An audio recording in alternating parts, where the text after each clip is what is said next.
what I do, and you will see the genius that is E.T. for the Atari. Ah, fuck that game! Game Boys by Brett Jones is a comedy movie from the year 2008, and Brett Jones' fourth full-length feature. The movie focuses on three old-school game geeks, Steve, Ray, and Scott. Steve, played by Jack Norville, who played the homeless man in Brett Jones' second full-length movie, Cheap, which I already reviewed a few months ago. Ray is played by Alex Shryock. Shryock was previously seen in Brett Jones' third full-length production, Midnight Heat, as Detective Mike Nero. Scott is played by Brett Jones himself. The basic plot goes as followed. Scott's girlfriend dumps him, thus throwing him into a mild state of depression. Steve and Ray are trying to change his mood into a more positive one. Those attempts do not grow fruits until one of them organizes a Custer's Revenge gaming contest. Custer's Revenge is a video game from 1982 for the Atari 2600.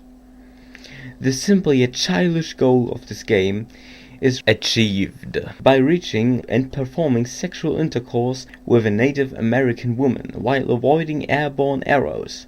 With each thrust you earn a certain amount of points. There is no limit to the amount of points you can gain. A limit of 5,000 points, however, is agreed as the contest goal. The movie's final part is represented by the contest itself, at which everything ends differently than expected.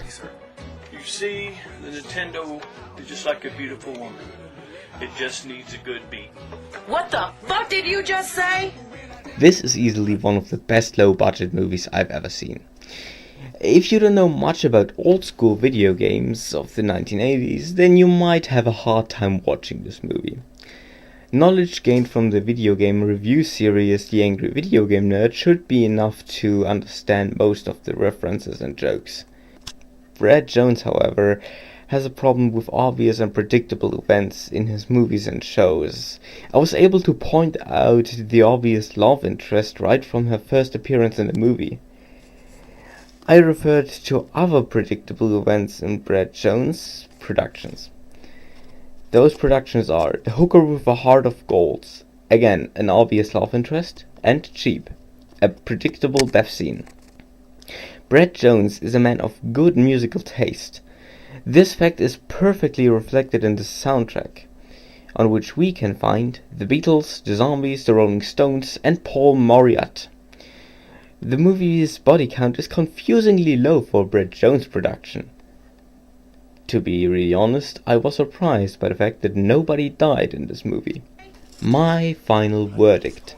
If you are an old school gamer, then you're going to have some fun with this movie and you're going to like it. However, I think that non-gamers can have some fun with this movie. Be it not because of the nostalgia, but because of the somewhat ridiculous premise of the movie.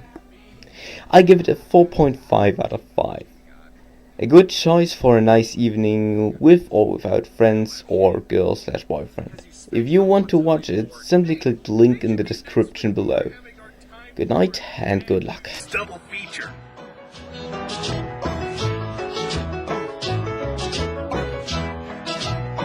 Alright, well, we'll be back later, Art. You guys don't have to tell me that every time you leave, I just assume it. Mark down that fucking price!